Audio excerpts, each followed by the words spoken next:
नमस्कार शेतकरी मित्रांनो, इसाप ऑर्गॅनिक शेतकरी प्रशिक्षण मालिकेचा एपिसोड 16 मध्ये आपण आज माहिती घेणार आहोत.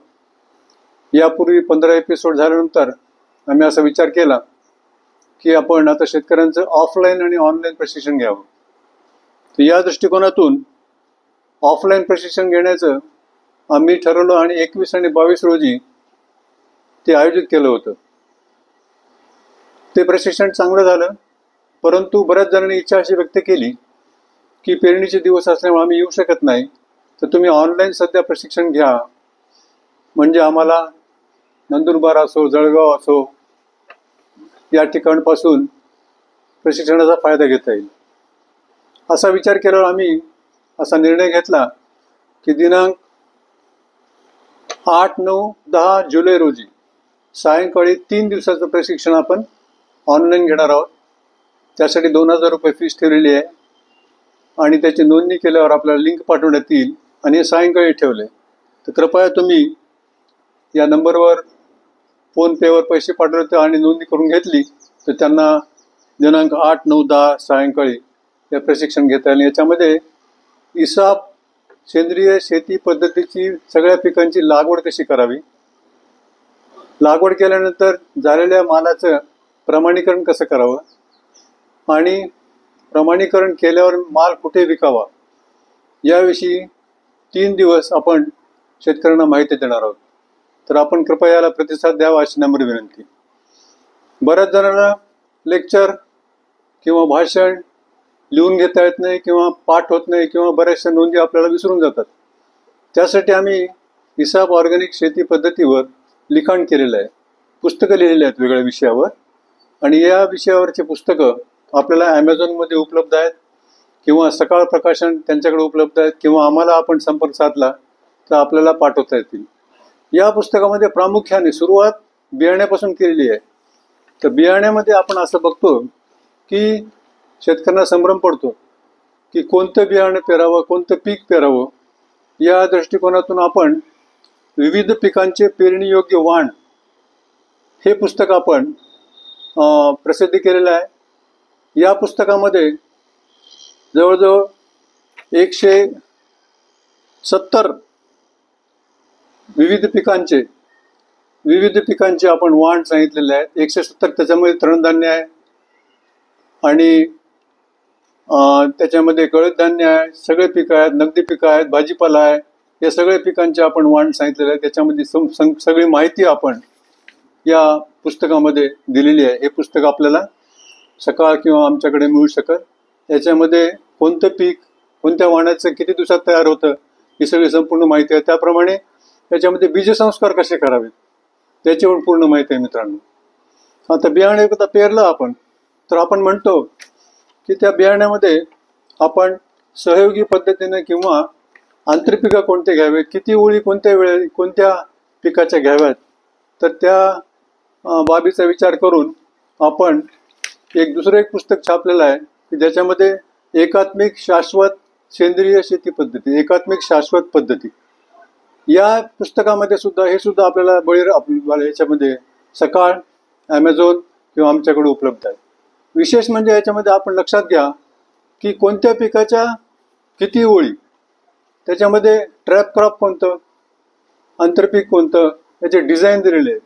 सगळ्या पिकाचे डिझाईन दिलेले आहेत की या पद्धतीनं आपण पेरणी करावी, हे स्पष्ट मार्गदर्शन केलेलं आहे.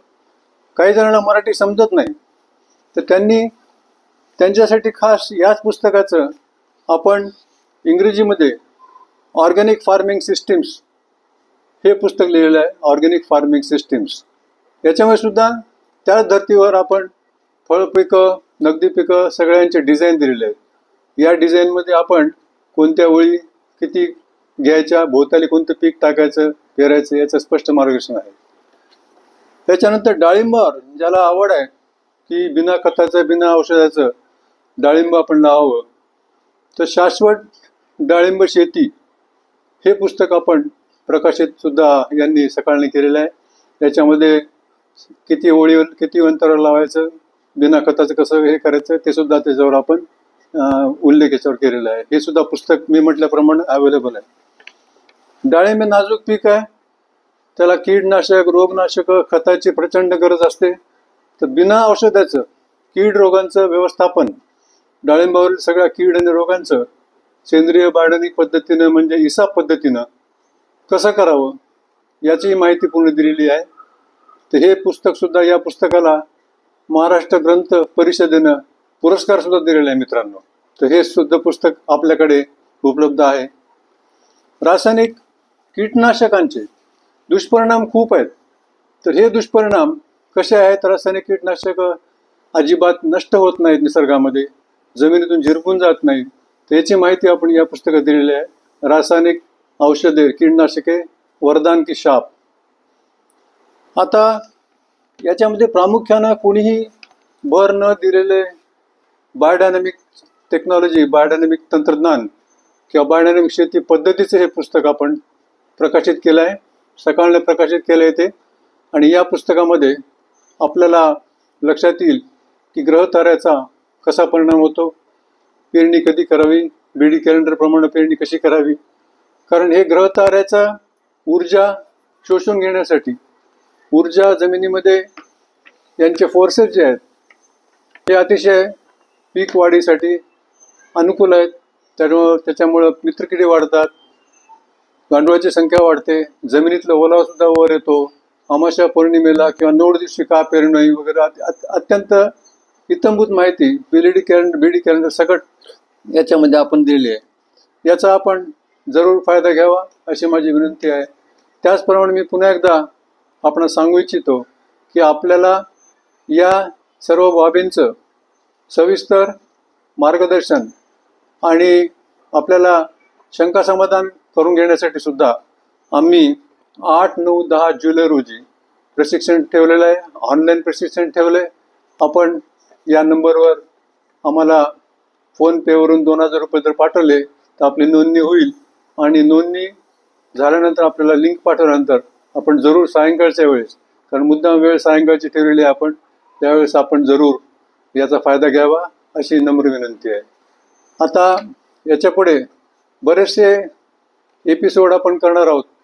एपिसोडमध्ये माहिती इत्थंभूत घेणार आहोत की रासायनिक खताची का गरज नाही, रासायनिक खत नाही टाकलं तर कशी त्याची भरपाई कशी करावी, कीडनाशकं न वापरता आपण पीक कसं घ्यावं, रोगनाशकं, मुख्यतः पिकामध्ये इम्युनिटी, प्रतिक्षमता आणणं आणि जमिनीमध्ये सक्षम करणं जमीन. तर या बाबतीमध्ये आपण मार्गदर्शन पूर्ण घेणार आहोत. तरी माझी तुम्हाला विनंती आहे की आपण जरूर याचा फायदा घ्यावा. आणि आपण डायरेक्ट फोनही करू शकता, कारण व्हॉट्सअपला नेहमीच बघणं होत नाही आमचं बऱ्याच वेळेस. तर आपण फोन करून संपर्क साधल्यास आपल्याला यथायोग्य मार्गदर्शन घेता येईल. धन्यवाद. नमस्कार.